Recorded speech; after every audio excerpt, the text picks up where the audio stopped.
Yo, yo, yo, what's up, everybody? How's everybody doing? Pretty good. What's up, Kimmy? How you doing? Pretty good. You're doing great. I'm excited to see all your beautiful faces.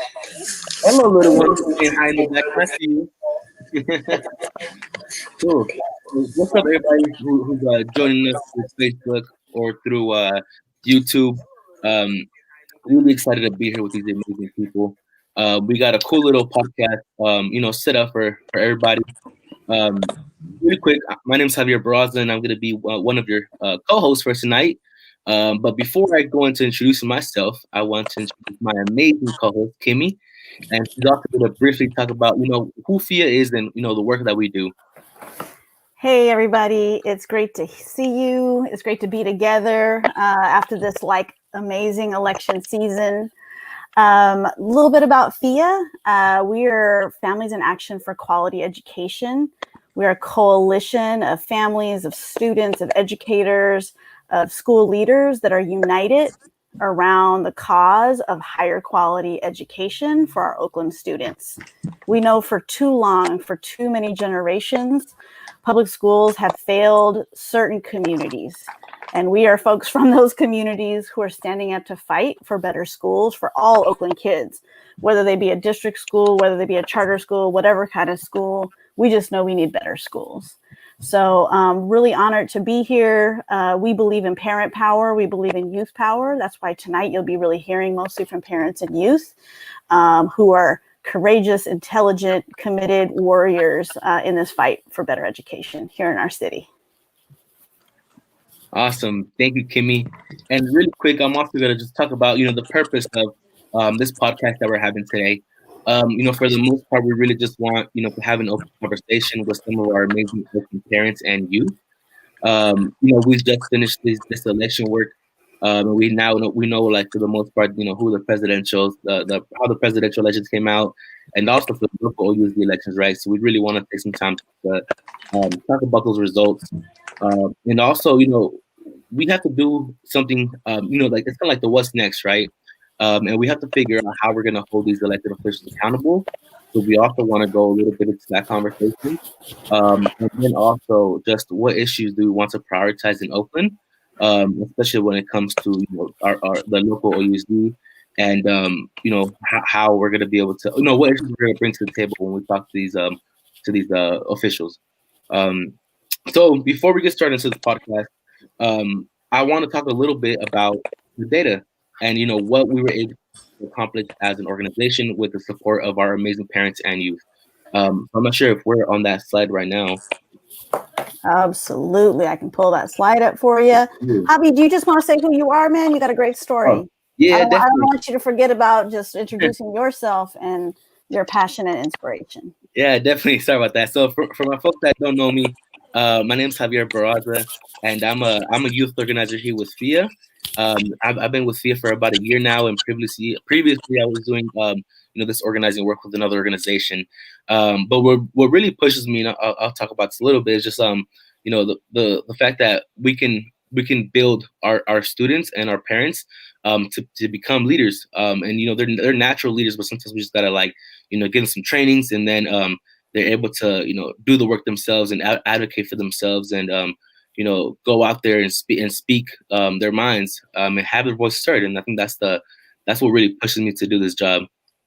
And Kimmy, did you get a chance to introduce yourself as well? No, I'm gonna jump in, and then we're gonna, in just a minute, we'll hear from our awesome leaders who are with us.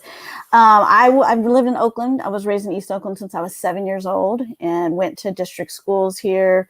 Dropped out of high school. Some people don't know that about me, but high school just didn't work for me.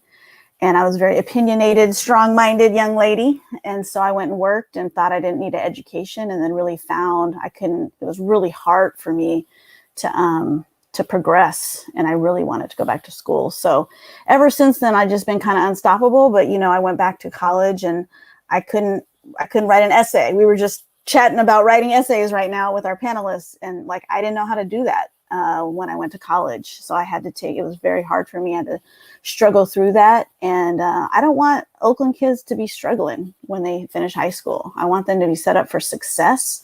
Oakland kids are the smartest kids in the world, and they just need all the tools they can get their hands on to succeed. And I think that's why we're here. So I'm excited. I have 2 daughters who are teenagers, and I want the best for all Oakland kids, just like my own kids.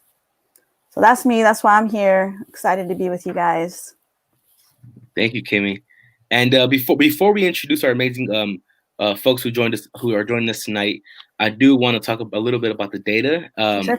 Like their work is, like the data that we're going to show right now is the direct result of the work they did. So really quick, this is just the impact on the 2020 Oakland School Board elections that FIA as an organization were able to accomplish. So as we all know, there was 4 open seats out of the 7. And something that's very important to know is that 16,881 students in Oakland attend charter schools. All right. And, that's a big portion of students. And, the reason why it's so important for us to, get folks on the board who are going to, represent all students, because we want our students to also be represented and to be, to be taken into consideration when there's going to be some change in policy or any kind of change or conversation. We want them to be, thought about. Through phone banking and texting, we were also able to get 902 charter families to commit to vote. And I just want to give a big shout out to all the parents and students who participated and helped us reach this goal. And for my folks who are tuning in, just give yourself a pat in the back as well, and give a big shout out to everyone who helped out. This is big. I don't think we realize we're a very new organization. So I want to give a big shout out. Yeah, everybody clap. We're a very new organization, and the fact that we were able to get a number like that just is very big. So one thing that we're also doing a lot is candidate forums, right? And we were able to have over 3,000 people who watched one of FIA's 4 school board candidate forums on Facebook or YouTube, right? So we had a candidate forum for D1, D3, D5, and D7. So the fact that we were able to get that many folks to tune in is amazing. Next, we have 39 Oakland charter schools who participated in the 100% voting campaign. That's also very amazing that we have some of our schools also participate in accomplishing and reaching these goals. Because we all know that it takes a team effort to be successful, and I think we're getting very close to that, and we have a bright future ahead of us. I'm just wondering, Javi, we got a lot of friends out there. There's people tuning in, but we would love for you to hit us with a comment. Let us know you're here. If there's something really resonates with you, definitely put it in the chat box. And we want to hear from you guys. And maybe later on we can take an audience question as well. So we love hearing from you guys if you're out there. Yeah, definitely. Matter of fact, if you're out here hearing, let's hear your name, what school you're from, and just what brings you on here. What made you want to jump on this call with us. And I see my lady Ebony's with us. Yeah. I see Maria's with us from home. Jesus Magana, my homie from Aspire, is here. Welcome. Thanks so much for tuning in, guys. And share this show, get your friends on. We definitely want to share this breakdown with all of you. Hi, Alejandra. Big shout out to you. Dr. Oberman from the Community School for Creative Education. All right, great to have you. Thanks for jumping on. Awesome. And yeah, please keep on introducing yourselves. We want to hear from y'all. Hey. Cool.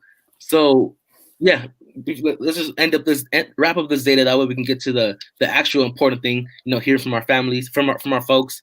But yeah, we had a FIA founding summit where we really just had the opportunity to talk about who we are as an organization and our goals throughout the next couple of years. And then we also had this dope little this drive-through voting celebration, which was amazing. Through this pandemic, it's been tough for some folks. We haven't been able to see each other. So through this drive-through celebration, we were able to kind of see each other, but in a safe way, and give out food. Celebrate a little bit. We have some things to celebrate even throughout these tough times. So we had 450 people jump on that video, and then also attend the drive-through celebration. And finally, the big thing, we made over 2,064 calls. All right, let me get some snaps, some round of applause from our folks that are on here, because that's great. Hey, we were harassing people on the phone. We're like, you got to go out and vote. It was a long 3 weeks, but we did a great job. And then finally, 5,621 texts to our charter school community out there. Kimmy, you have anything to say to that? We were blowing up the text too, huh? People were like, woo! They were like getting showered with love, showered with voting love this season. We had to do it. Yeah. No, it was really good. I'm really proud. I just want to shout out almost every single charter school in Oakland partnered with us, as well as like amazing community partners all across the city. So that was just really exciting, to come together. So many schools being involved in the same campaign. So many schools really wanting to enfranchise our voters, to really get our folks to be making those decisions, being able to vote, being able to influence people they know. So I'm just really proud of all of the charter schools in Oakland that really came together to collaborate, to get out of isolation, and to really build power together. And you're going to hear in a minute just about what that looks like for our folks.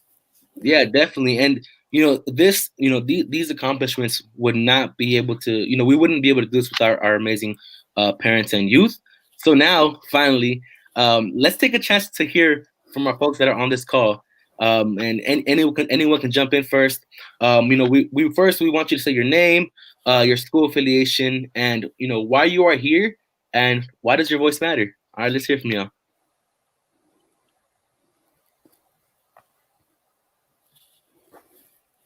Okay, let's not all jump in at once. Good evening, everybody. My name is Michael McDaniel. I'm a father of children at both Baytech and Cox Academy.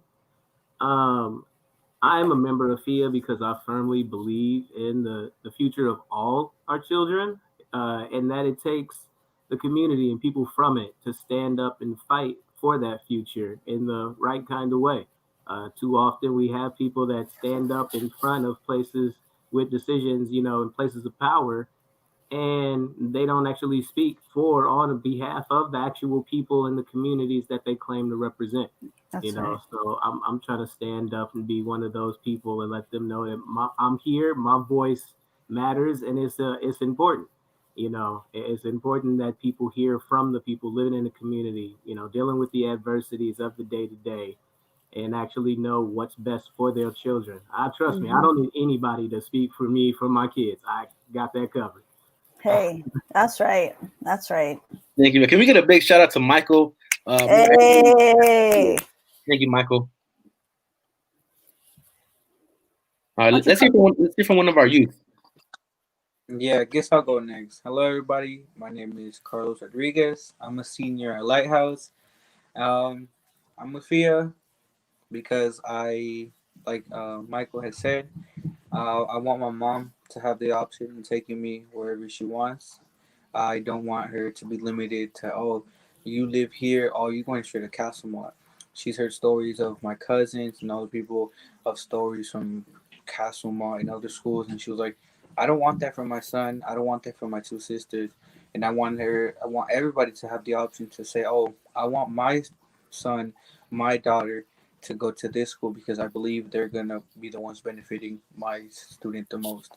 Awesome. Thank you, Carlos. Big shout out to Carlos as well.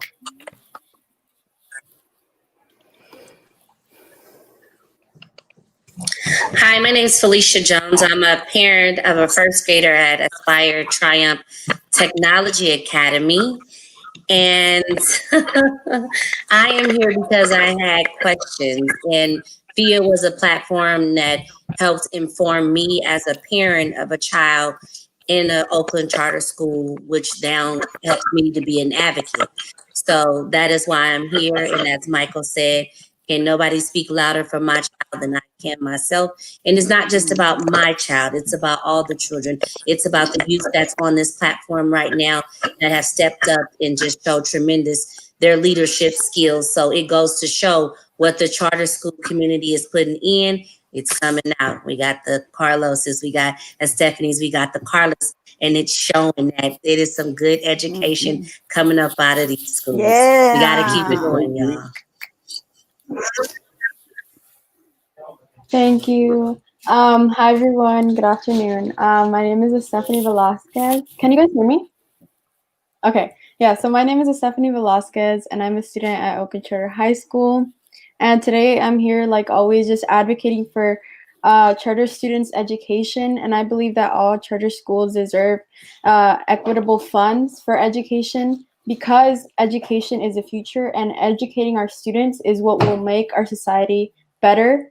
And yeah, basically every student deserves the right to a good education and good funding for their schools. So yeah, It's true. Yeah, that's true, Stephanie.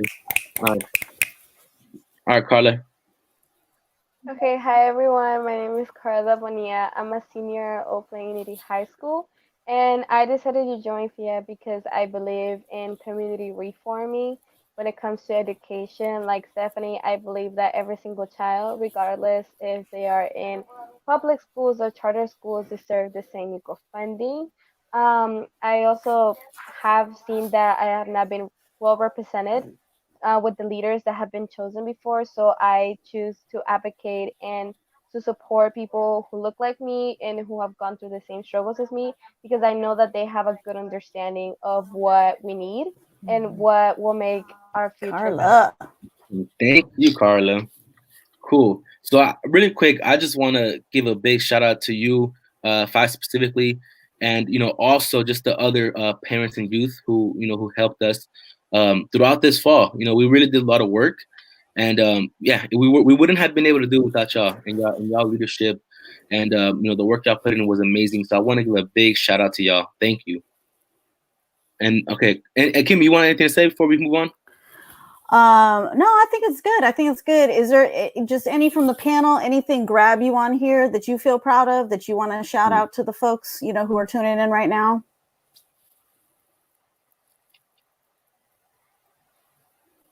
Because y'all did a lot of work. I know that. Some big numbers up there. Yep. I just would like to shout out. Oh, sorry.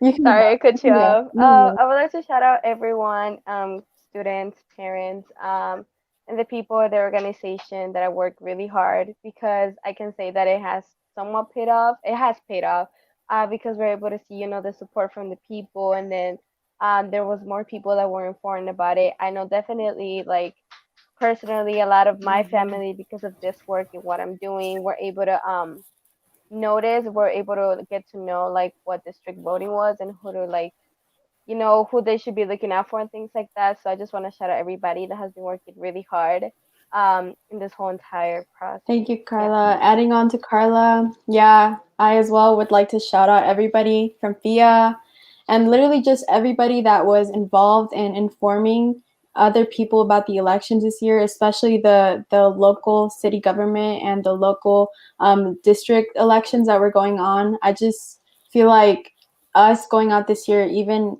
going out and like virtually informing people and giving people that knowledge. Knowledge is power, and being able to empower other people is just amazing to me. So everyone that was involved, everyone who was open to listening and to learning about this, like honestly, shout out to you guys because this is really important and this is the future. And yeah, just shout out to everyone and the youth. Yay. Anyone else want to jump in before we move on? Are we good? All right, awesome. So now we're gonna talk about the results.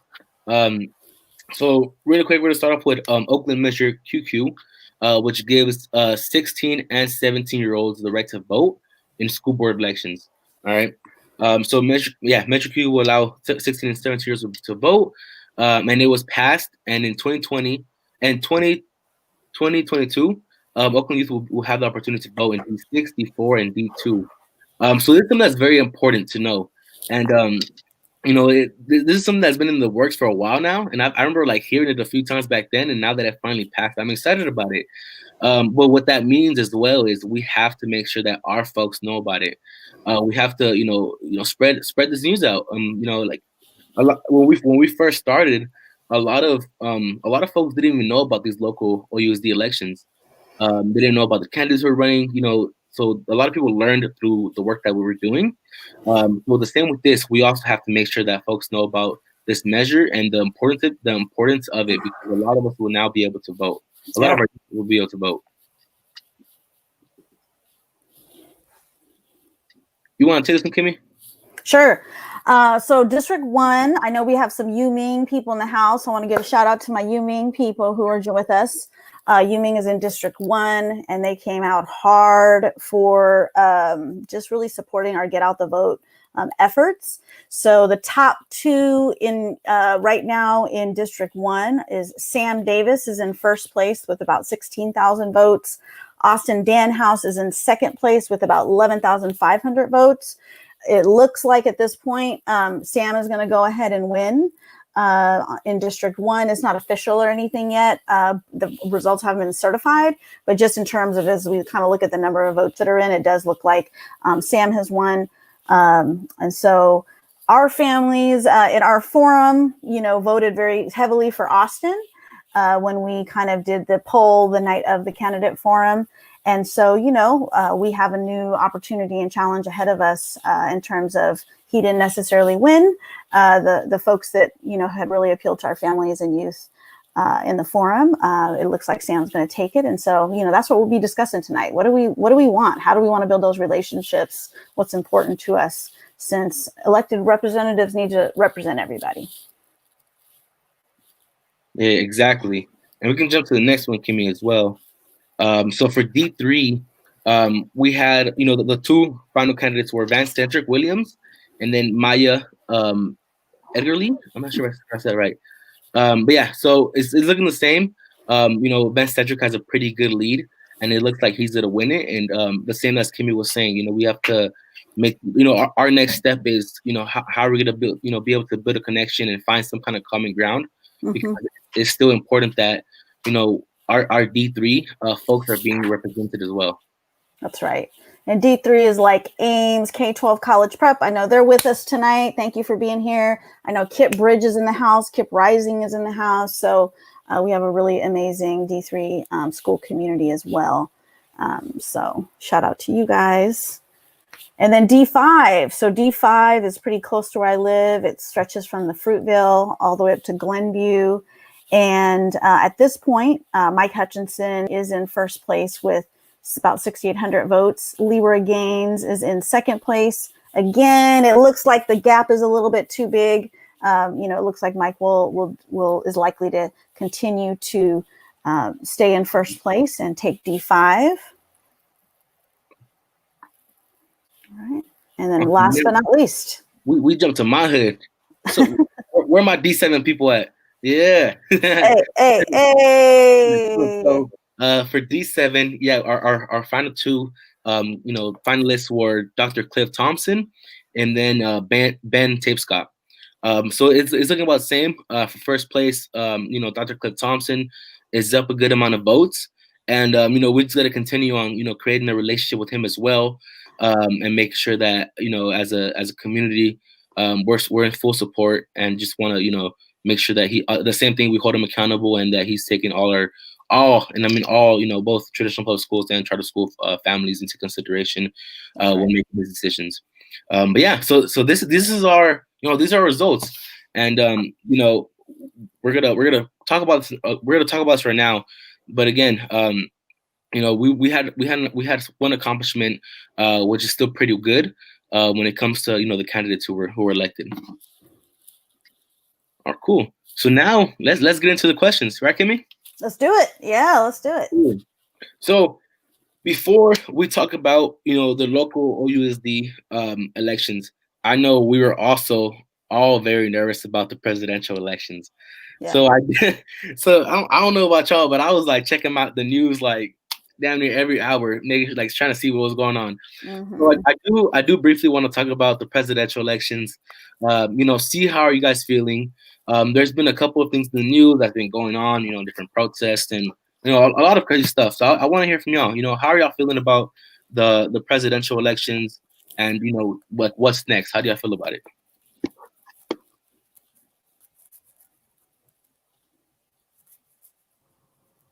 I swear we have the most polite panel on the podcast ever. No one on anybody's toes. So everybody gives it a mandatory 2-minute break. You first? Me? Okay. No, I'll go. Nervous to be quite honest.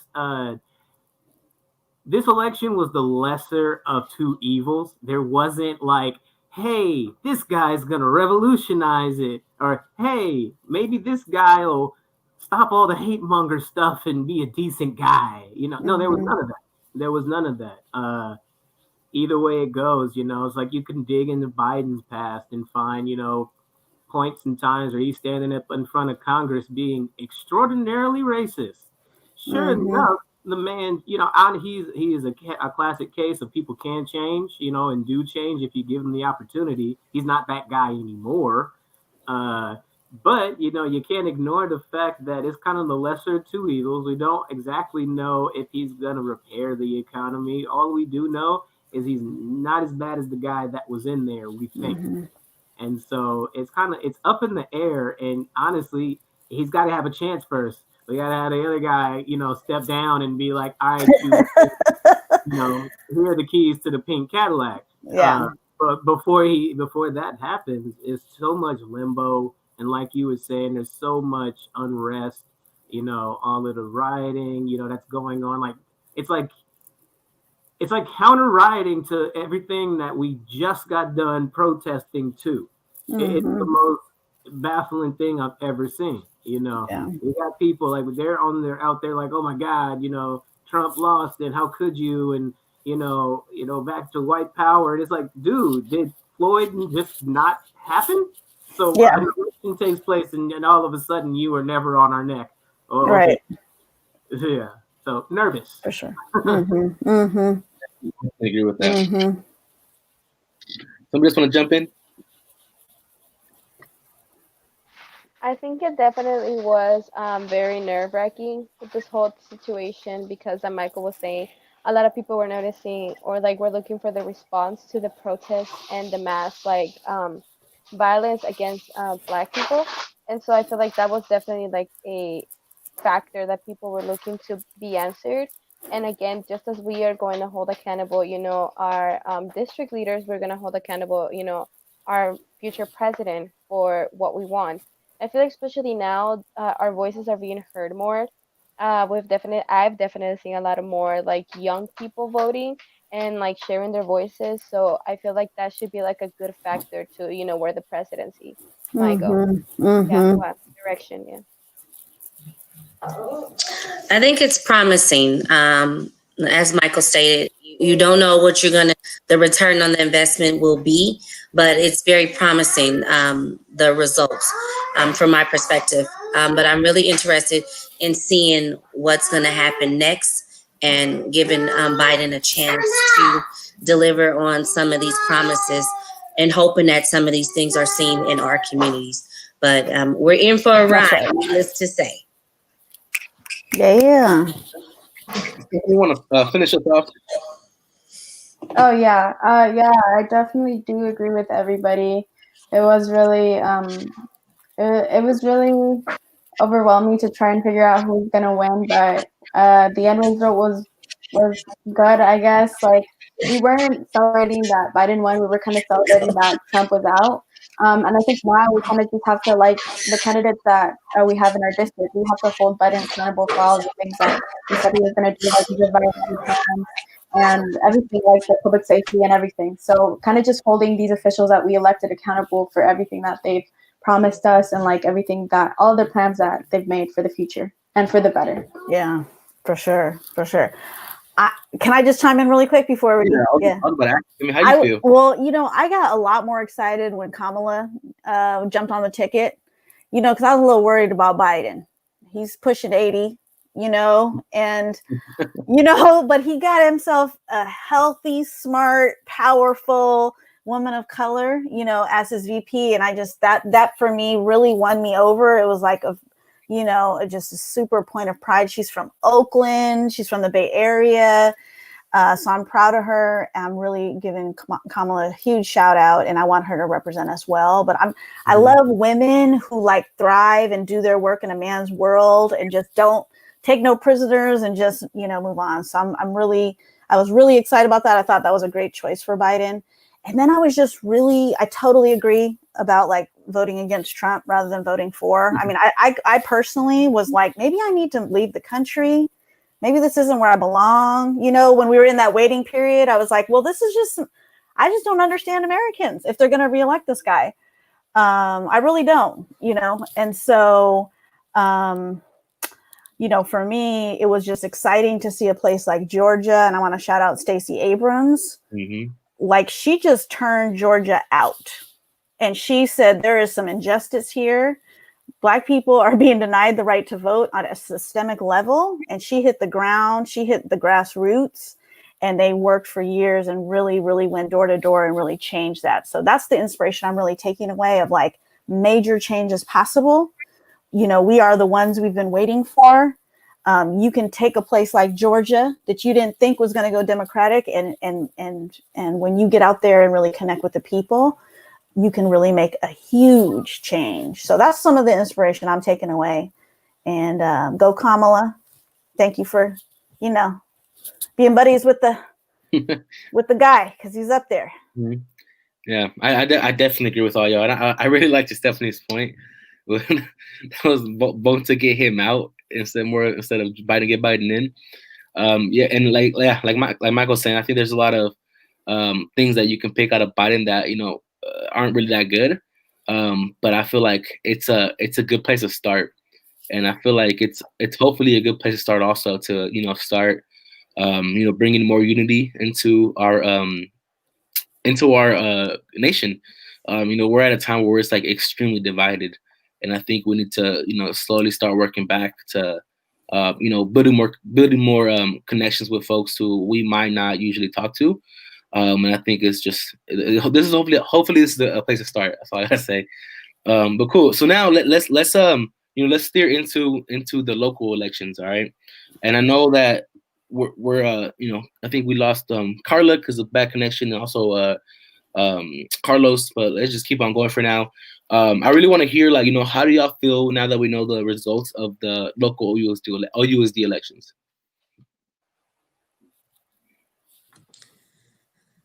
I seen a parent or someone put in the chat just a little while ago that we didn't win them all, but they do know that we're here and our voices was heard. I can easily say that in D7, you know, hey, my community, we did, you know, claim a victory with hopes we get a return on it. But it's not just about D7. It's about all of our families that's represented. And granted, we may not have won them all with someone that represented us the way that we think they should, but they know that we hear, our voices have been heard. Javi put the numbers up first at the first slide. So, you know, it gives us a chance to let people know we're here. We're not going to back down. We're going to make sure that you don't forget about us over here on this side. So as I said before, I'm really excited and looking forward to what's to come out of this. That's amazing. And really quick before I pass it on to the next person, for my folks that are also, you know, on Facebook, you know, let us hear from y'all how y'all feel about it as well. That way we can, yeah, we'll see it popping up here, popping up on here, but we also want to hear from y'all. All right, thank you, Felicia. Who wants to go next? I can go. I completely agree with Felicia. I think that now at this point it just goes beyond like who won. I think whichever candidate we got, we still have to hold all of them accountable. And like Felicia was saying, we let them know that we're here and that we're not going to stop fighting until we're heard and until our needs are met. Basically, like we just need them to be able to respect our needs and to be able to also fight for us, because we're students in charter schools, and it's just students all around, public and charter schools. We're just really fighting for a good education for all of them. I got to jump on that, Stephanie, because I was just talking to someone this afternoon, just kind of debriefing. What do you think happened? What did we do well? What can we do better? And it was like, he's like, the main problem is no one is still talking about the fact that 1 in 5 Black children can read at grade level in our city. That's the deal, guys. I don't care who's in office. Our elected officials have to be able to focus on the fact that we have huge gaps in A through G completion, who actually finishes high school, being able to even apply to college. We need a school board, I don't care who you are, but who's actually going to tackle the problems with the lens of our students in mind. And I'll work with anybody, but we have got to hold our kids up, and we've got to stop thinking this is normal. that in our city, in our public schools, 1 in 3 of kids is on grade level. That is not normal, folks. That is not normal, but we have normalized that. So I couldn't agree with you more. And Felicia, thank you for your power and your fire, because it's about holding people accountable. We're going to build relationships. We're going to show our data. We're going to share our stories, and we're going to hold people accountable. We don't care who they are. I want to give a shout out to my man, Robbie Torney, school leader at Lighthouse Lower School. We got Greg Klein from Urban Montessori. He's cooking dinner, watching us, stirring that spaghetti sauce, getting in there. So we appreciate you guys. Thanks for being with us. But no matter who sits in those seats, we have a job to do. We have to be part of the solution, and we got to stay engaged. Exactly. And I want to just say what Robbie said. It changed up. But he basically said that we have to hold them accountable and making sure that they represent all students, which is was exactly spot on what we're saying. Real quick, I want to get Michael a chance to go as well. Yeah, I think I feel good, honestly, about the results of the election. All things considered, especially when you look at the numbers historically, as far as who votes in what districts, I believe that we did fantastic work. Um, Through the candidate forums that we held, I think we really woke a lot of the candidates up that were just basing their complete and total candidacy on falsehoods, and just trying to put charter schools under the knife, to get that was the platform that a lot of them ran on, and through the work that we did, we enlightened a lot of them. And I think through that process, not only did it show them that there are people in the community that are willing to be fully engaged in the process, but that they actually have to be more flexible in their approach. Which kind of it gave us a good inroads to move further in the process. It gave us a real starting point with a lot of these people in districts, 1, 3, and 5. It gave us place where we can actually start with them, because we've already started the conversation, and they know that we're here and we're relevant in the things that we have to say. So I think that the election results were actually phenomenal. A lot more people got out there to vote. A lot more voices were heard. To the point where we caused so much of a stir. We had people from the other side coming after the members of our group. It sounds like a negative thing, but like they say, all publicity is good publicity. And that let us know though that we had their attention. We had their full and complete attention. Before it was just they would just spout off nonsense after nonsense with no pushback. No one else speaking counter data of any kind. And that's what we represented, the voice of the people, and the feelings of the community. That's And right. I think we showed that we can come together as people, black and brown, male and female, parent and youth, and I got to give a shout out to every last one of our leaders, on every side of the coin. Yep. If we've all, every last one of us has done some phenomenal work, and and we're gonna keep it going. We have a great group of people, and we're gonna keep this fight going, and we're winning. Honestly, we're winning. They know we're here now. Before all of this, they figured they could speak for us with no opposition. Right now we're winning. Yeah. I really agree with that, Michael. We're really set in our place. I feel like as an organization and just as a community, to make sure that we're being heard. Our people are going to be heard, and that's really what we're pushing. So thank you, Michael. And Carla, I know you jumped in. Right now, we're just we're just kind of asking, how do you feel about the results of the local OUV elections? And then, do you feel like you're going to be well represented? Basically?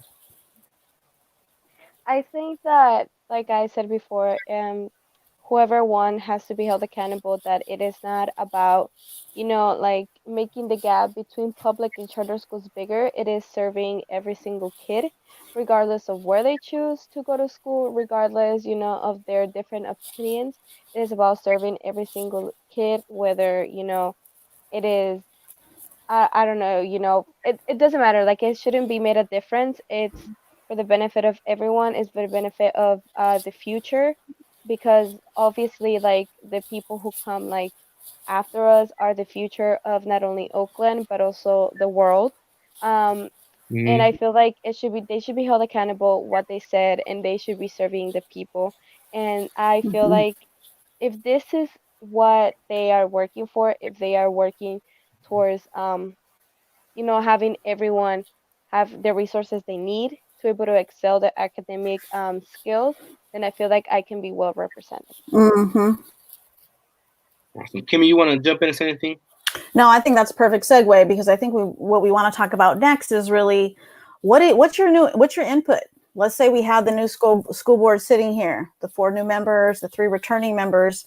What do you most want them to understand from you? What issues do you want them to be prioritizing? If they're here on the call, if they're listening, they might be listening out there. What would you like to say to them, and just in terms of, from your perspective, what matters that this board needs to be focused on? You gotta work. But seriously, yes, they do. They need to put in the work. I mean, what I really mean by that is, uh, we're all district schools. Honestly, we're all Oakland schools. There isn't at the end of the day, every last one of them was a public school. Nobody is Yep. paying their kid to go to any of these schools on either side of that coin. So it's all one Oakland at the end of the day. And no matter who the candidate is, I'm going to support them in their endeavors and efforts to create a better school system for Oakland, not for any one particular subsect of student or not. I want all kids to have equal access. Like, I have a total of 4 kids. Okay, 2 live with me as if I'm a single dad, and 2 live with their mom. And that being said, my other kids don't go to the same schools as the ones that are under my care. So I still need to do my due diligence. They still go to Mm-hmm. school in Oakland. So that being said, I need to make sure that I do my due diligence, not just for one Mm-hmm. half or the other. And so that being said, I mean, I need that candidate to do the same thing. That's why Mm-hmm. I'm standing here. That's why I'm making sure that my voice is heard on behalf of all of my kids and all of the kids in Oakland. You didn't have that choice because I grew up. I was born and raised in Oakland. You didn't have that choice when I came up. You went to school where you lived at, or you did some illegal stuff that can get you and your parents sent to jail. Those were your only options. There wasn't a golden ticket initiative. There wasn't anything written into any kind of Mm-hmm. law that said kids can go where they're best served. So now that they can, and now that we actually have candidates in the office that claim to be about improving the quality of education in Oakland, covering the gap of those who can and can't read, and making sure that A to G requirements are fulfilled. Hey. I surely plan to take them to task, and I want them to make sure that they do that, and they got my full support, no Mm-hmm. matter who they are. Mm-hmm. You guys think that's going to happen? You think folks are going to focus on like what learning and achievement is really like for Black and Latinx students in our city? Just real talk. It's a big question. And if not, what's going to get them there? Only if we make them. Yeah, I think it goes back to us holding them accountable. Yeah, and I think to add on to, I'm gonna see if anybody else has anything to answer that. Can you repeat what you said, the question that you asked, please? Yeah, I was just responding to Michael saying, hey, we need to focus on the fact that, for example, if you're a Black student in Oakland, if you attend a district high school, 1 in 3 Black students are actually going to finish high school being able to apply to a 4-year university. If you're a Black student, you attend a charter high school, 86% of students are finishing and able to apply to a 4-year university. That's just such a tremendous gap. Michael's saying that's what the new school board should focus on. That's the work. Is that realistic? That was just my little jab. You guys think that's going to happen? And if you don't think it's going to happen, what will make it happen? Mm-hmm. But yeah, go ahead. Just to answer your question, both yours and Javi's. Okay, I feel like the candidates that were elected, please understand that Oakland is mainly Black and Brown students. What we're trying to do is we're trying to give the best education to these students, to the minority, to the low-income students. As a new candidate, you should be advocating for all these students, no matter what school they go to, charter or public. And that's what we're advocating for. We're advocating for good schools, and charter schools are good schools in Oakland that are pushing these students to get to college. So as a candidate, you need to ask yourself why. Why did you even run as a candidate? What are you going to bring to Oakland? How are you going to make the Oakland education system better? What, like, you have to think about it. Like, why did you become a candidate? What is your why? And how are you going to make that purposeful? How are you going to help the community? How are you going to build a better system for education for all students, for the minority students? Because that's the only way that our students are going to get out of Oakland, go to college, come back to Oakland, and build a better community and bring back to their communities. So as a candidate, please do that, and please be an example for all of our students, and please advocate for our students, because that is how you are going to get us to get a better future. So that's what I think. It's very powerful, and I think what that made me think of also is, like, as a elected official, you don't serve OTA or OEA. You serve the community, and I think that's something that's very important to just keep in mind. As an official, it's like, you answer to nobody but the community. To the students and families who are being affected by your decisions. So it's really important. And I think one thing that I would want to see, that I think I only saw once when I was in high school. And for the folks who don't know where I went to high school, I went to Oakland Community High School, class of 2016. Yeah. But there was only one time where I saw an elected official come to our school and check it out. And I think it also goes back to building a relationship with the school and the students who go to those schools as well. You have what, 2 years of being elected to get that done. Take some time out of your day to go visit a school and visit some students and get to know them and get to know what issues they're facing as well in their schools, the things that are lacking, the different resources they're lacking. I think that's something that's very important, and I think that's something that will help build more unity within our communities of both traditional public schools and charter schools. Yep. Exactly. Just a quick comment, adding on to what you said, Javi. A lot of these candidates, I don't even think they're from Oakland. So if you're not from Oakland, if you weren't raised in Oakland, if you didn't go through the same things that we go as students in Oakland, like, how are you going to be making these choices for us? No, you have to listen to us as students, us as families. We're here and we're living through this. You have to be able to come back to us and listen to us and be there with us and learn with us. No, you have to understand what we're facing as a community and be able to help us as the candidate that you are now. So, yeah. So if you're not from Oakland, figure it out and go to the school. Definitely agree with that. All we got to do is just put them all in a room with her. It's done. I'm not gonna contradict Stephanie at any point in time. You can hold me to that. Felicia, I see you. I see you smiling and nodding. What's going on for you? What are you thinking? I mean, I really would like to see them take a look at not just what's going on in our charter schools, but what's going on in our public schools.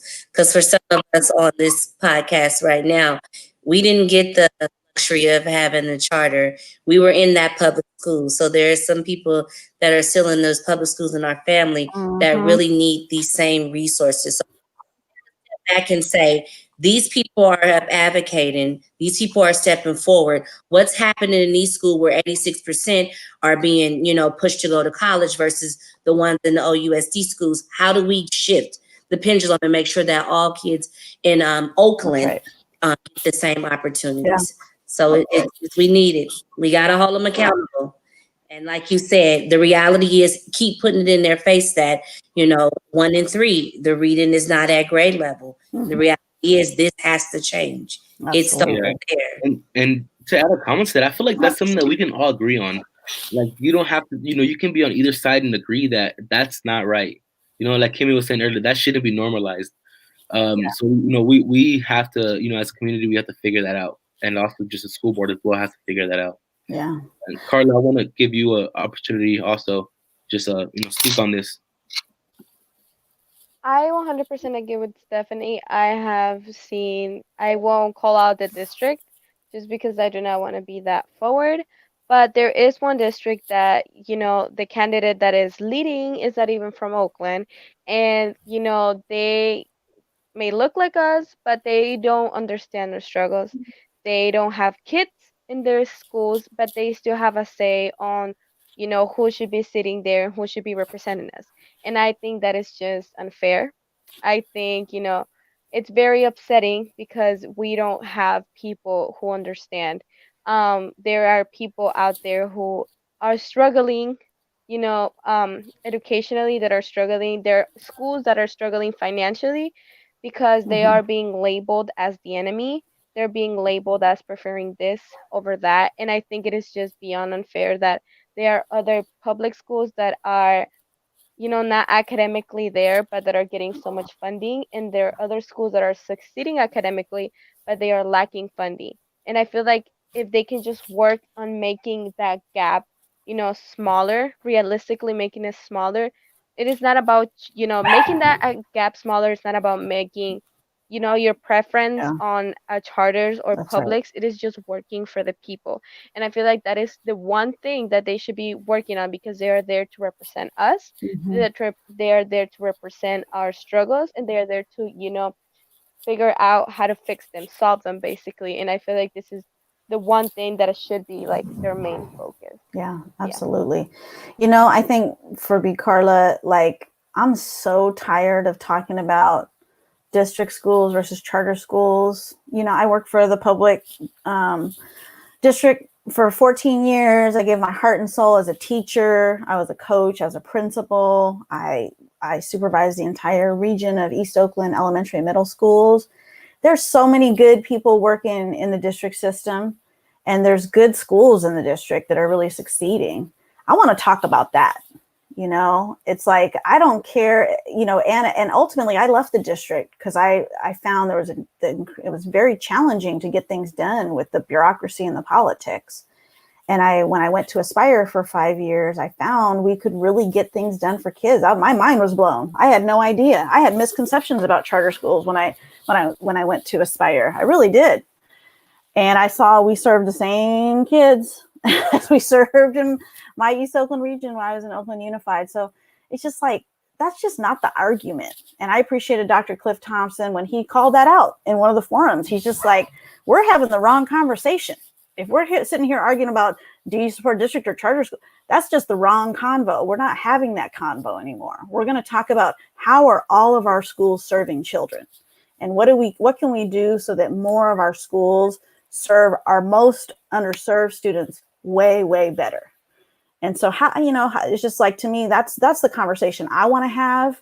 Being an educator for 22 years in this city, being raised in this city, attending schools in this city, I'm just tired of certain dead end conversations, tired of talking about billionaires. I'm ready to talk about how do we make education better. And I challenge every board member. How do they get up every day and work towards making education better through their roles on the school board? That's spot on, Kimmy. And I think to add on to like one of those misconceptions that I hear a lot is like that charter schools are like de-integrating school classes or something like that. And I'm like, man, like, have you gone to a charter school? Like, have you the students that we serve? Like, come on. Like at that point, it's like, are you really like doing your research? Like, and that also goes to the elected officials and what I was saying earlier. Like, come visit our schools. Yeah. Like, come see for yourself. You're gonna see who we serve, and the fact that with limited resources that we do have, we're able to get some great results. And I think that's something that it just speaks a lot for our schools, and we just want to make sure that we're giving our children the best opportunity to be successful. And I think that's what every parent should will do. Every parent does want in Oakland, so we just gotta figure it out together. That's right. And cool. I mean, I think any last statements before we move on to the next question? That was a great conversation we had. All right, cool. And so I think this kind of now moving into the idea of choice. So parent and family choice and the importance of it. So the next question that we have, the last question we have, is why is choice important, and what would it mean for you and your family if your choice was taken away? And I also want to give I also ask the audience as well to also answer this question, but put it on the chat. Let's hear from y'all. Why is choice important, and if that choice was taken away from you, how would that affect you? All right, let's hear from y'all, and let's hear from one of our attendees who are out here today. Well, I'm just gonna unpack this a little bit because we moved to East Oakland when I was 7, and I had gone to school in San Francisco before that. And I went to Allendale, which was my neighborhood school. And then for middle school, though, my mom started looking around, and she was like, "No, Calvinson's not going to work." And so I actually did like a transfer within the district to get into what she felt like was a better school at that time, which is McChesney. And I'm dating myself because McChesney has not been McChesney for a very long time. It's now Edna Brewer. Look at Felicia laughing at me. But that's school choice. And so I just want to say to people in Oakland, if you have moved to the hills to buy a home so you could attend a certain school, that is school choice. If you have applied for tech when you don't live in the neighborhood of tech and sent your kid to tech, that is school choice. And so to me, if you have the resources and you paid for a private middle school somewhere, that is school choice. And so if we have to empower parents to make the best choices for their individual children. And especially to me, I'm just going to say I'm passionate about the parents who are closest to the problem of failing schools. There are 20 schools in Oakland where less than 10% of students, Black and brown students, are on grade level. Can you imagine having to send your baby to one of those schools? And if you have opted out of that, you have exercised school choice. So let's be real about who's had school choice to me, and let's be real about who should be first in line for school choice. And I would say it's families who are living near schools that have been perpetually underserving and failing the communities. I'm tired of I've heard from too many people who graduated from Oakland Public Schools telling me I couldn't read.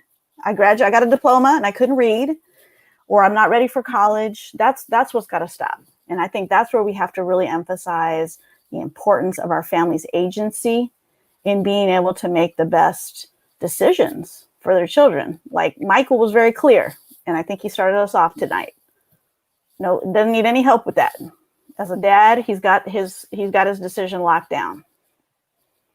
So that's what I think about school choice. I'll go ahead and go. I heard Kimmy say that her mom chose for her and she might have done it the right way, but I'm also a product of school choice. I started at Highland Elementary School in Deep East Oakland, and by the time it came to the decision, my mom's like, Elmhurst is not an option for you. So we had to go about it the other way, which was find a resource to be able to go to King of State. Once that was finished, then we had to say, let's make another choice to find another resource to make it to where I can be a product of Skyline High School.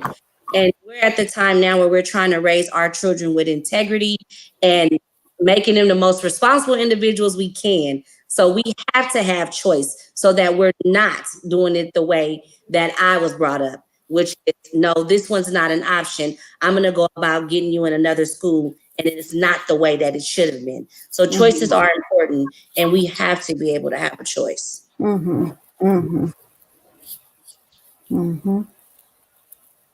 of the students want to jump in? Yeah, I can go.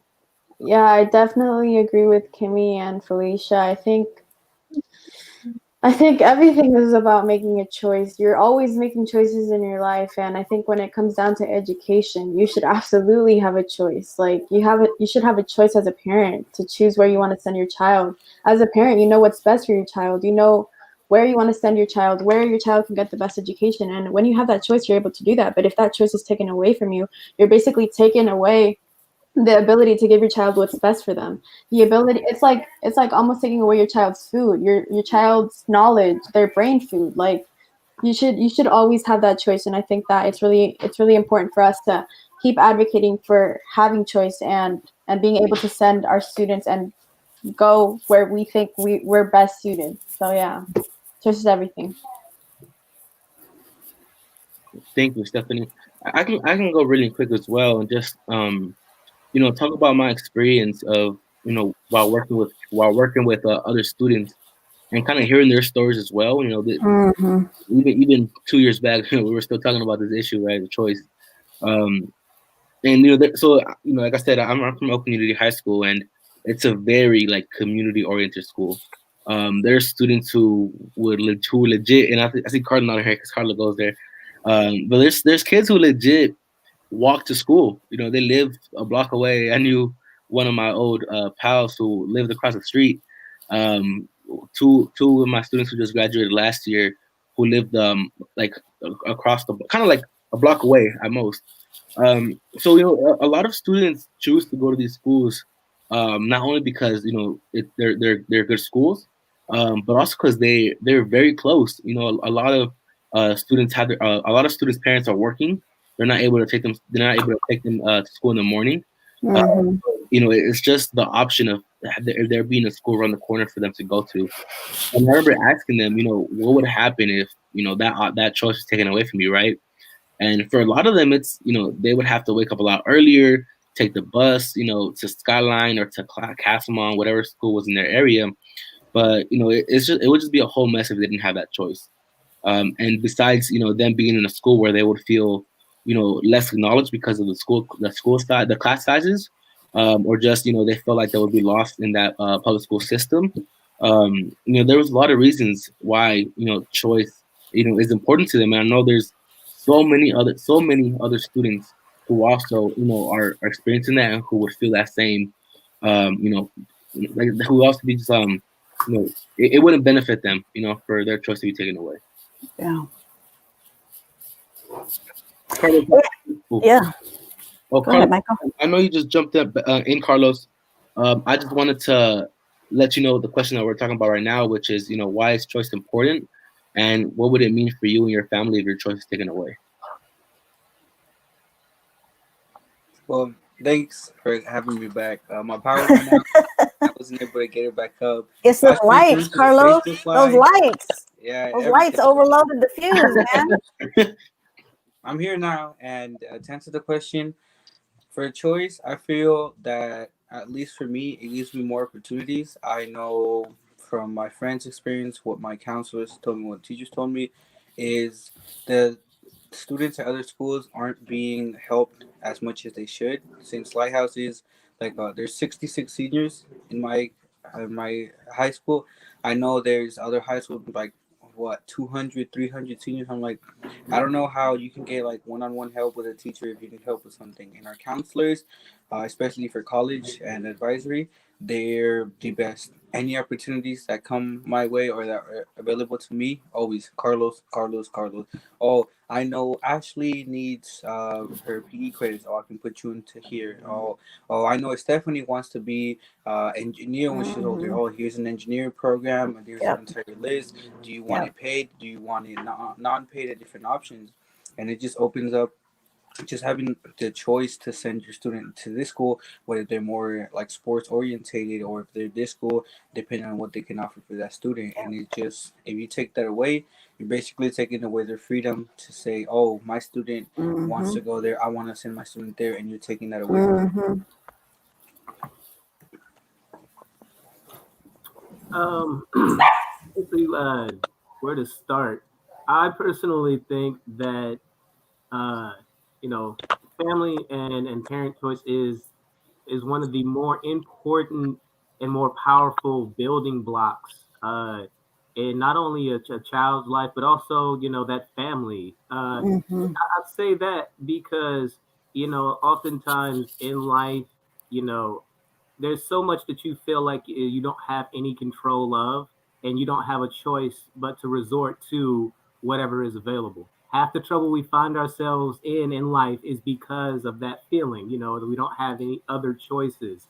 We're unable to Mm-hmm. navigate it any other kind of way. So oftentimes, we make decisions that are less than favorable, Mm-hmm. because we feel like we have a lack of choice. Yeah. And you know when you take away something as basic as being able to decide where your child goes to school, that can either empower or depower a person. It completely, it could build them up and be the thing that makes them realize, hey, my choices and my everyday actions do have influence. I can make, positive changes. And so I think like that choice piece is extraordinarily important. Even as just, as some people might not think of it as a big deal, but being able to decide, feel like you have some measure of control in deciding, what's best for you and your child. It starts to, build, and foster that inner respect and that inner peace that helps, people to move forward and build and become more. Yeah. There's a really interesting comment in the chat box too. I don't know if you got a chance to go, Carla, but I just wondered if people wanted to respond to this. Anne popped in, shouldn't every public school be excellent? There could be an excellent public school in every neighborhood, small classes in every school. Pushing for choice assumes there will be good schools and bad schools. Why not put the energy into all schools with plenty of counselors, etc.? Having a school that's less relevant. That sports oriented has nothing to do with charter versus public. I'm going to give my response, and I'd love to hear from the panel. I agree. I'd love to have excellent schools everywhere. Hey, I dedicated 22 years of my professional career working to provide excellent schools, in communities across Oakland. I would just say, to me, this isn't the reality. And the reality is there's certain neighborhoods that have excellent schools. There's certain neighborhoods that have PTAs that raise $300,000-$400,000 extra to do extra things for the kids. And that kind of inequity just plays out all the time. So I just think my worry about that comment is who's waiting for the excellent schools? Because I think all of us support excellent schools. I just think we're a little bit unwilling to wait for the system to get fixed, would be kind of my response. And just when I look at who has access to excellent schools, unfortunately, that's a real equity conundrum right there, in terms of who's always had access to better and excellent schools. But just wonder if the panel has any thoughts about Anne's comment. I don't know if we want to pop that back up there. Robbie says families know their children best. Any of you guys have a response to Anne's comment? I think it's a really interesting comment. I just wanted to add, that, I think that's what we're pushing for. I think that's what FIA represents in its essence, is quality schools across the board. Yeah, we could collect, we want to close good schools, bad schools, regardless if they're district, if they're charter, if they're private, if they're whatever. It doesn't matter to me. I think that's part of the mission statement and what we strive to be as parent and youth leaders as a part of FIA. Definitely agree with that. Man, I know, Carlos, you wanted to ask something. I saw you raising your hand a bit. Yeah, so sort of like a response to this comment, everybody here, and I can assure you from all the meetings we've had, they all want every school to be good. They want every school to be excellent. They want every school to have a one-on-one access. They want every school to be access. But realistically, it's not possible how we are right now.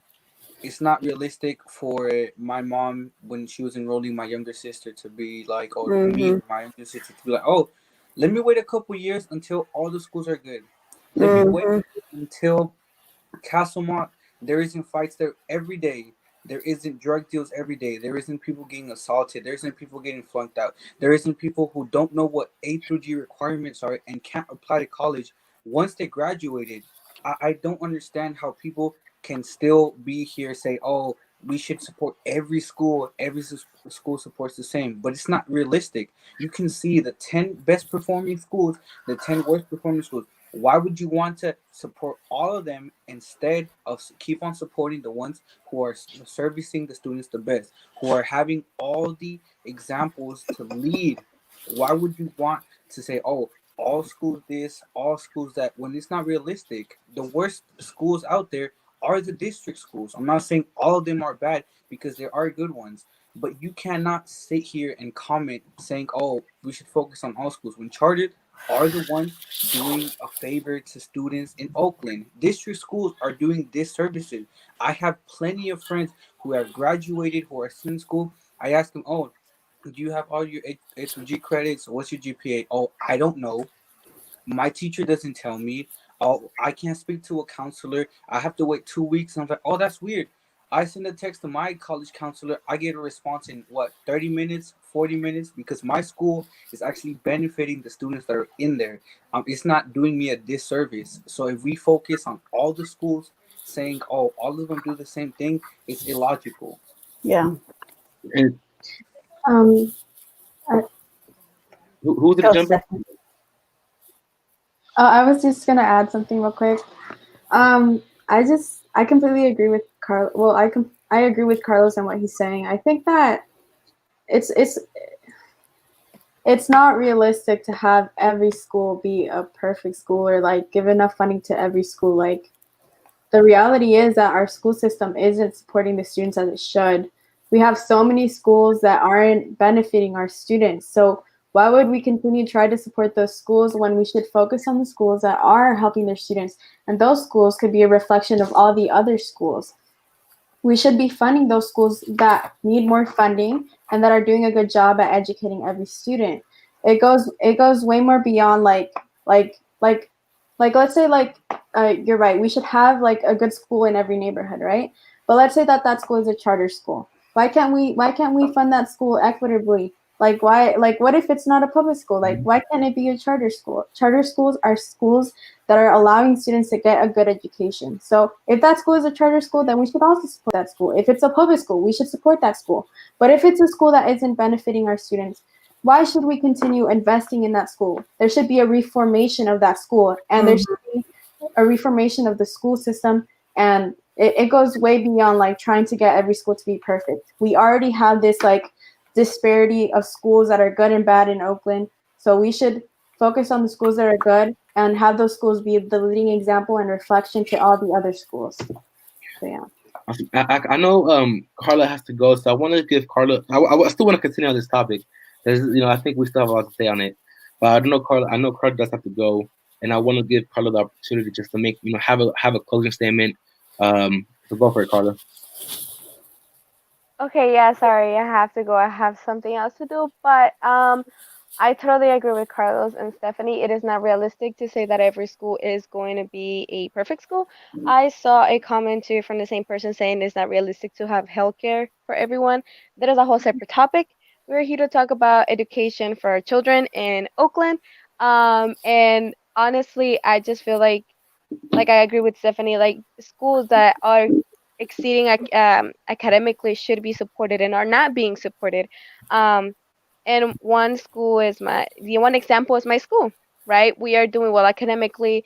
Literally, I think if not all of the students, all of seniors in my school are graduating with A through G requirements, going to high like any universities, but we are still having to rent a place to have our classes. We still do not have permanent classes.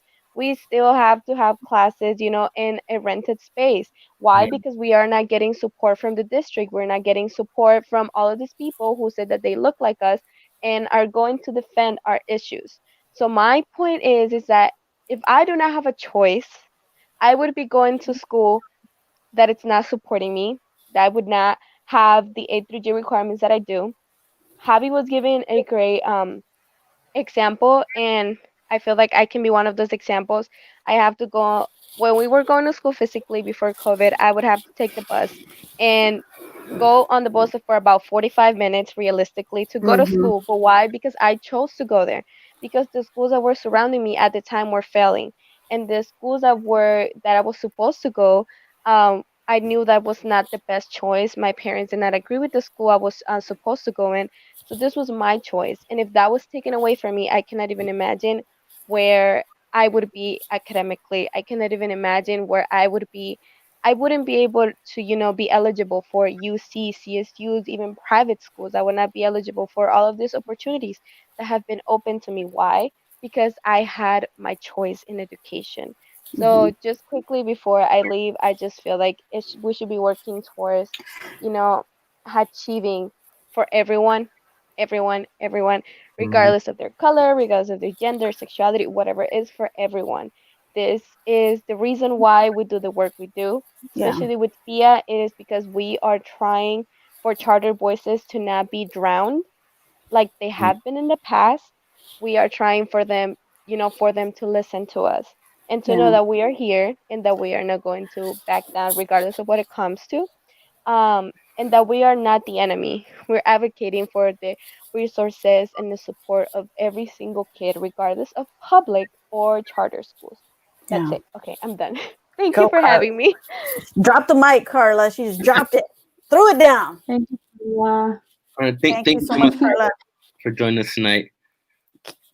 Thank Can you. I Bye, everybody. Bye, Carla. I want to build on what Carla's saying. There's a comment in the chat box, and somebody saying, well, why won't you wait? Why don't you wait and make that school better? And I just want to kind of call that out. I want to know where that person went to school. I want to know if it was a failing school. I want to know if it had been failing for generations. I like to understand that privilege piece, because my experience is the people who ask us to wait are not the people who had to wait. So if everybody who's up in a hill school wants to, we'll do a little flip-flop. Switch. And we can do a little switcheroony. And then we can talk about who's ready to wait for those schools to improve. So if you want to put your child down at a school where less than 10% of children are at grade level, if you're going to do that as a parent, willingly and knowingly, and wait for that school to improve, then we can have a conversation. But it's way too often that people who look like us are asked to wait. And I'm just going to call out, Dr. Martin Luther King Jr. When he was trying to get voting rights, what did people keep saying? Just wait. It's not the right time. We need you to wait. Just wait. We're not waiting, Oakland. We are not waiting. And that's the one thing I want people to take. I just want people to take that away from this conversation. It gets me really riled up, because to me, there's undercover racism in there. And I'm just going to say it. Black and brown people are expected to wait, and people who have money and privilege are not expected to wait. So I'm getting a little heated right now. When somebody try to guilt trip me about waiting for schools to improve, no. And I can add on to that. I mean, as a high school student, how are you going to tell somebody to wait when they only got 4 years of high school? Something's not going to be changed in 4 years. So how are you going to tell somebody to wait? And what, they're going to waste 1, 2, 3 years in a school that's underperforming? And maybe their senior year they have some good stats going, but what's that going to help them? That's not going to allow them to get into a good school. That's not going to allow them to get their A through G stuff done. So how dare you tell somebody to wait, to get an education that's going to benefit them? I know damn well you wouldn't say that to one of your kids, so don't say it to ours. I mean, it's right back to the same stuff that we've been had to fight against. And every time I hear a person that tries to take this type of stance, it becomes the same thing. You're trying to make a charter school somehow different from a public school so that you have a leg to stand on with the crap that you're spouting. They're both public schools. And yeah, we all know how a lot of public schools are sucky. That's why we love having the choice to send them somewhere else. It's kind of ludicrous that you would even think, your outrage is misplaced. You should be more outraged by a system that has forced kids, are black and brown, which you are not, to go to places where we didn't have no choices and we were set up to fail. I've spent majority of my life feeling like the system was working against me, only to grow up and find out, oh, guess what? It was because of your color at every point in turn. So you don't know the struggle, you don't know the fight. So, maybe you should observe people who have grown up in this, fought their way to have a piece of anything, come to the other side, and is trying to make things better for other people before you spout nonsense. The heat is on. The heat's getting turned up. I think for me, it's like when I read the comment, wait, I see wait equals suffer. And you just heard it from out the mouth of the youth that's attending the schools right now. It don't matter where they're attending, they are the ones that's suffering. So it's easy for a person that's not in their fist in the mud. They're not getting the education. These are the babes that's getting education and they're speaking up for themselves. So no, we won't wait because we won't continue to suffer. We will continue to fight for our choices. And I want to make it clear that we're supporting both traditional public schools and public charter schools. We don't want either student to attend these schools to wait. Why? We want them to get the best education they can get right now. And like I said before, it comes to us working together. But our students in Oakland, especially I'm gonna say in East Oakland, that's where I'm from. I love my East Oakland community. And we're already struggling with a lot of stuff out here in the East Oakland, out here in the flat. They shouldn't be waiting for a good education. And I want to pass it on to any of my youth. Any last statements on this before we move on to our closing statements? Yeah, so a little bit, just like to top it off on top of what Javi said. I'm not anti public. I'm not anti district.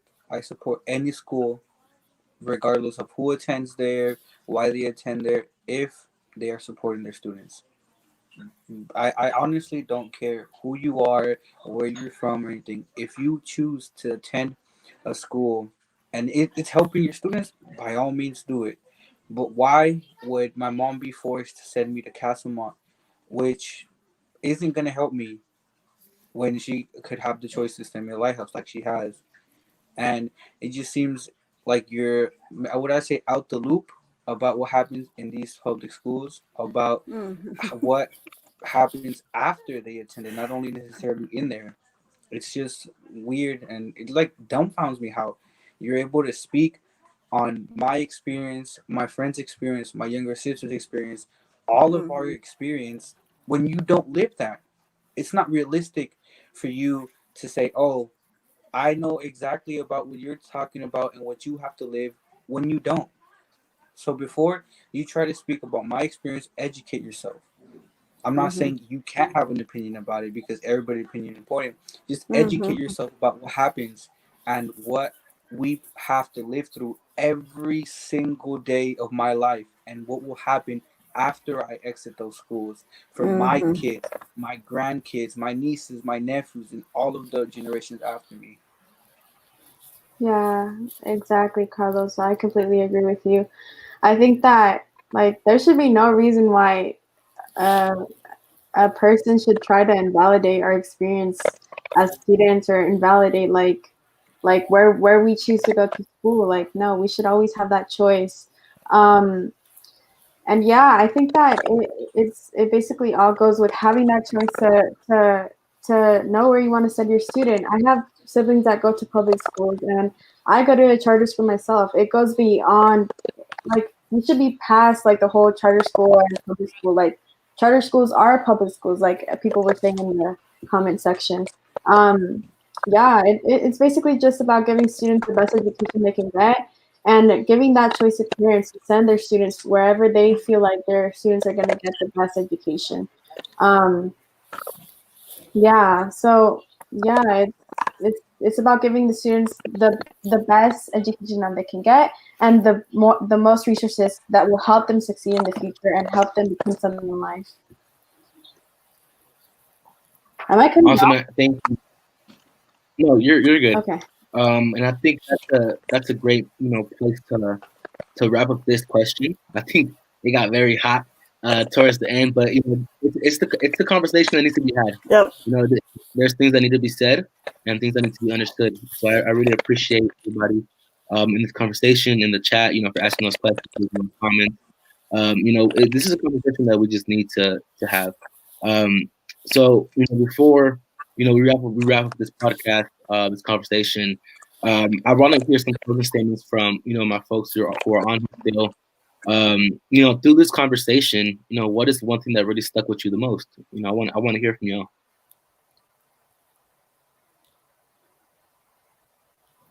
I think I would like to say the one thing that stuck with me the most was just how powerful we've all become in Mm-hmm. expressing our agency, and expressing our people and our point of views. Like that was the one thing. We're all, I would think we're all a very, very strong group, all things considered, because, we don't let too much ruffle us. We're pretty solid, pretty people when we stand up for things that we believe in. We don't let people just push us around and say whatever. We didn't get dejected after the election results. We were just like, all right, cool, more work to do. It's good. That's fun to say how proud I am to be a part of all of this with everybody, our parents and our youth. We got some amazing people. I have to say it again. Mm-hmm. For sure, including you, Mike. Give it up for Mike. Shout out to Michael again, and everybody who's on the chat, who's on the Facebook Live again. Still, also give a big shout out to Michael. Cool. Who wants to jump in next?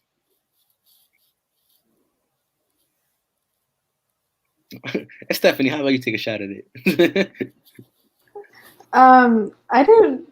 Do you mind repeating the question real quick? I didn't really. Yeah, so it's just like, through this conversation, what is one thing that stuck with you the most?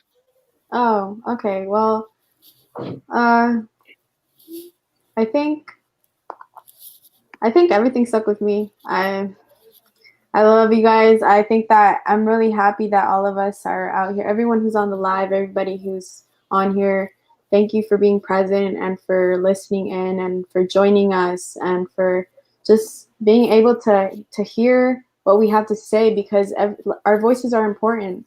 I think that in the future, I would like it if people from the district and from public charter schools could work together to hold these candidates accountable together.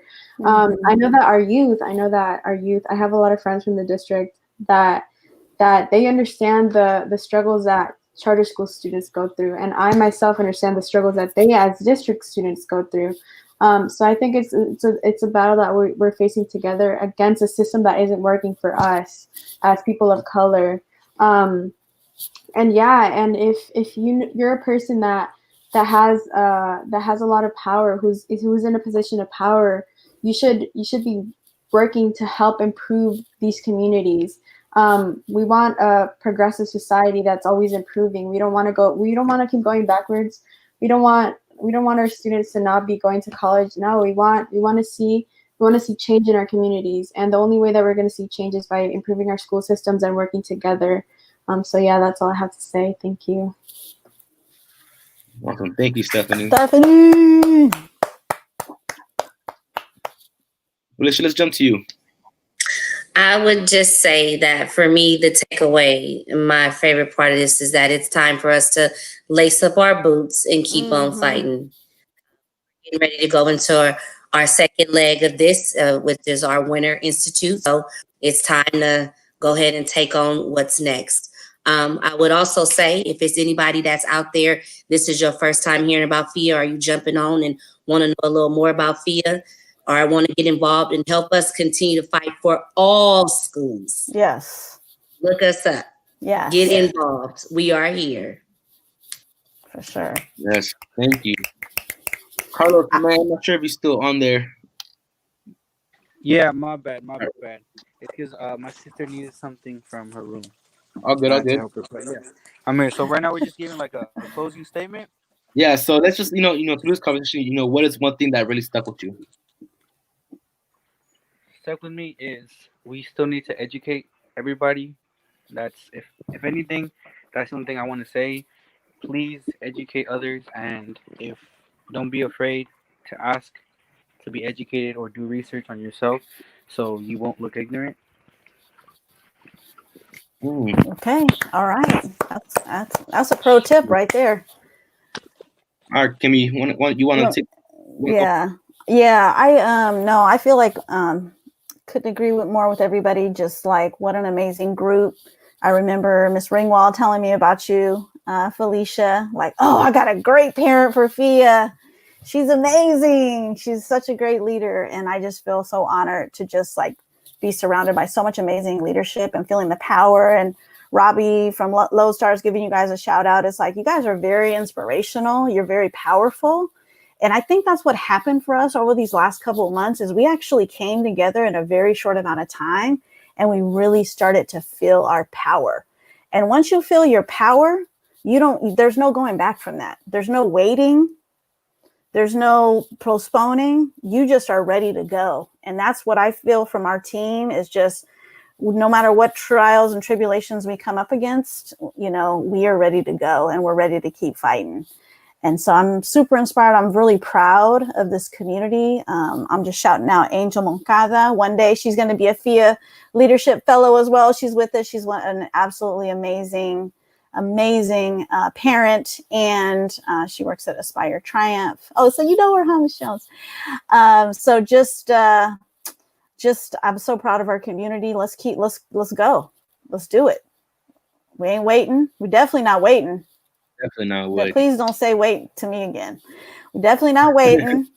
And as you can just tell, we're speaking from the heart and we're speaking our truth. And that's what we're here to do. And we're here to partner with our board in doing that, and our superintendent, every single person, a lot of great community leaders out there who are behind us, beside us. And even if you're not, we're going to come up beside you. Mm-hmm. And we are going to share our stories and we're going to share our data. And because we have to. Our city can be so much better than this. And we just have to stop pretending that all this infighting is going to get us anywhere. So I can't wait to keep fighting with you guys. Awesome. And thank you, Kimmy. And thank you, everybody who's here. Thank you, Felicia. Thank you, Michael, Stephanie, and Carlos. And to Carla as well, who was on here earlier. I kind of want to just bring up that point again of how, new of an organization we are. This is our first time ever getting into, this kind of like election work where we're like reaching out to families and, encouraging them to come out to vote, to go out to vote. We definitely still got, a long road ahead of us, but I think we're right where we're supposed to be with who we have so far. And That's right. I couldn't be like any more happy and proud of the group that we have. I think we have maybe like 40, 50 folks who have been involved with us throughout this fall. So shout out to each and every single one of you. You know who you are. And yeah, I'm really excited, to see what's next. And we've got a lot of work to do, and I'm excited to do it with this group of people. So again, thank you everybody who joined us tonight and who was here who was here watching the podcast. Thank you to the wonderful, amazing parents that we had on here.